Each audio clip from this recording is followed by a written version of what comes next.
आज बनाते हैं स्ट्रीट स्टाइल फिश पकोड़े जो काफी पसंद आते हैं सबको। बाजार में तो सब खाते हैं, आज घर पे बनाते हैं और आपको भी सिखाते हैं। आप अगर चाहे तो ये वीडियो कश्मीरी में हमारे फेसबुक पेज पे भी देख सकते हैं। यहाँ पे हमने बोनलेस फिश ली है, इसको हमने चॉप किया है, वॉश करके अच्छे से रखा है। अब मैरिनेशन में इसमें डाल देंगे पहले तो नमक टेस्ट के अकॉर्डिंग है 1 चम्मच, साथ में हम इसमें ऐड कर देंगे राइस फ्लावर या चावल का आटा, वो हम डाल रहे हैं 1/2 कप। इसके बाद हम इसमें ऐड कर देंगे बेसन। बेसन मैंने यहाँ पे यूज़ की है केसी की, जो ग्रेड 1 ग्राम फ्लावर है, काफ़ी अच्छी क्वालिटी की मुझे लगी। आप भी चेक कर सकते हैं केसी वालों की बेसन। तो मैं यहाँ पे 1 कप ये ऐड कर रही हूँ। राइस फ्लावर आपको डालना है 1/2 कप, चावल का आटा 1/2 कप और बेसन 1 कप। तो बेसन ऐड करने के साथ में ही मैं इसमें डाल दूंगी लाल मिर्च आधी चम्मच, छोटी चम्मच डाल रही हूँ मैं।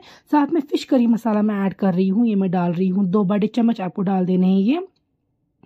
मेन स्पाइस इसमें फिर यही होगा फिश मसाला, क्योंकि अच्छा फ्लेवर देगा।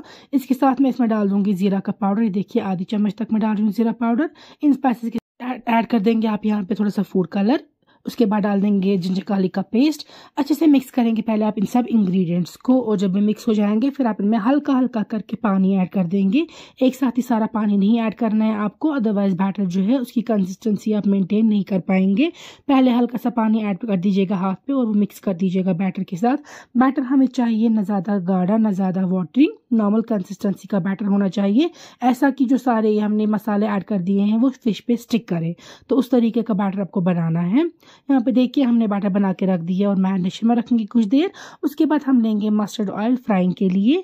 मस्टर्ड ऑयल हम एक पैन में लेंगे और जब वो गर्म हो जाएगा और स्मोक निकल जाएगी तो हाई फ्लेम पे ही रखेंगे आप उसको। जब फिश ऐड कर देंगे, फिश के पीसेस आपको अलग अलग करके एक एक पीस ऐड कर देना है। आप सारा बैटर उठा के नहीं डाल दीजिएगा, सारी फिश के पीसेस एक एक करके ऐड कर दीजिएगा ताकि वो अच्छे से सेपरेटली फ्राई हो जाए। हमें इनको फ्राई करना है, फिर निकाल के रख देना है एक प्लेट पे। फ्राई आप कर सकते हैं मीडियम टू लो फ्लेम पे, लेकिन जब आप पहली बार फिश डाल देंगे तब फ्लेम हाई होनी चाहिए।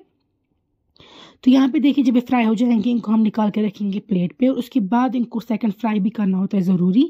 लेकिन सेकंड फ्राई करने से पहले हमें इनको फिश के पीसेस को ज़रूरी थोड़ा प्रेस करना होता है किसी बर्तन से, तो किसी बोल से, ताकि ये थोड़े से ब्रेक हो जाए और इनको सेकंड फ्राई के टाइम पे अंदर तक अच्छे से तेल जाए, अच्छे से फ्राई हो जाए। तो ये इंपॉर्टेंट स्टेप है, ये मिस नहीं कीजिएगा। हल्का सा आपको उसको बोल से प्रेस करना है, पूरा तोड़ना नहीं है, हल्का सा प्रेस करना है, थोड़े फ्लैट हो जाते हैं ये।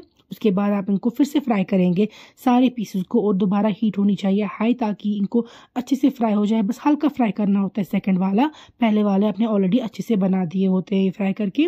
तो आप पकौड़े जो है वो तैयार है, उनको रखेंगे आप प्लेट में निकाल के। काफ़ी क्रिस्पी बनते हैं और टेस्टी भी।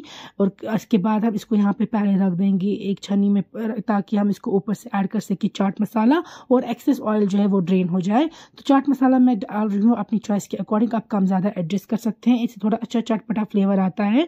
आप अपनी चॉइस के अकॉर्डिंग ये ऐड या स्किप कर सकते हैं। मिक्स करेंगे हल्का सा और प्लेटिंग करेंगे और आपके फिश पकोड़े जो है वो तैयार है। आप भी इंजॉय कीजिएगा और हमें ज़रूर फीडबैक सेंड कीजिएगा।